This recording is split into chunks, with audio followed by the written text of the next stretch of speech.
Hello বন্ধুরা, আমার চ্যানেলে তোমাদের সবাইকে স্বাগত জানাই। তোমরা সবাই কেমন আছো? আশা করি ভালোই আছো। আমিও ভালোই আছি। তো আজকে আমি মিষ্টি কুমড়ো দিয়ে চাপিলা মাছ রান্না করেছি, সেটাই তোমাদের সাথে শেয়ার করছি। তো আজকে সকালে 250 পরিমাণ মতো চাপিলা মাছ রেখেছিলাম। তো এখানে অনেকগুলো মাছ ছিল, সেই জন্য আমি মাছগুলোকে দুভাগে ভাগ করে নিয়েছি। একদম ছোট মাছগুলোকে আলাদা করে নিয়েছি, একটু বড় মাছগুলোকে আলাদা করে নিয়েছি। আলাদা করে নিয়ে মাছগুলোকে কেটে ধুয়ে নিয়েছি। তারপর মাছগুলোকে আমি ভেজে নিলাম। এতগুলো মাছ আজকে রান্না করব না, তো অর্ধেকগুলো মাছ রান্না করব, বাকিটা কালকে রান্না করব। এতগুলো মাছ রান্না করলে খেতে পারবো না, সেই জন্য অর্ধেকগুলো মাছ আমি রেখে দিয়েছি। তো মাছগুলোকে ভাজার পরে কড়াইতে আমি ফোড়নে শুকনো লঙ্কা, জিরে আর পেঁয়াজ দিয়ে দিলাম। এবার পেঁয়াজগুলোকে একটু লাল লাল করে ভেজে নিয়েছি।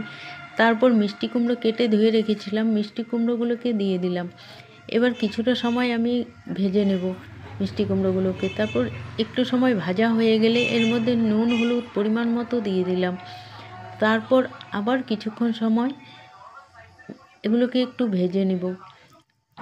কিছুক্ষণ সময় ভাজা হয়ে গেলে তারপর আমি মশলা করে রেখেছিলাম জিরে, কাঁচা লঙ্কা আর পেঁয়াজ। তো জিরে আমি অল্প পরিমাণে দেব, বেশি পরিমাণে জিরে দিলে গন্ধ করবে, সেই জন্য জিরের পরিমাণটা অল্প দিয়েছি। তো মশলাগুলোকে একসাথেই করেছি আমি। মশলাগুলোকে এখন ঢেলে দিলাম। কিছুক্ষণ সময় মশলাগুলো দেওয়ার পর কিছুক্ষণ সময় আমি এটাকে আরও ভেজে নেব। দেখো ভাজা হয়ে গেছে। এখন অল্প পরিমাণে জল দিয়ে দিব, যেহেতু এটা মাখো মাখো হবে, সেই জন্য বেশি পরিমাণে জল দেওয়া যাবে না। জল দেওয়ার কিছুক্ষণ রান্না করে নিয়েছি। জল দেওয়ার পরে কিছুক্ষণ সময় রান্না করে নিয়েছি। তারপর মাছগুলোকে দিয়ে দিচ্ছি। মাছগুলো দিয়ে আবার কিছুক্ষণ সময় আমি রান্না করে নেব। কিছুক্ষণ সময় আবার রান্না করে নিয়েছি। তো আমার রান্নাটা হয়ে গেছে।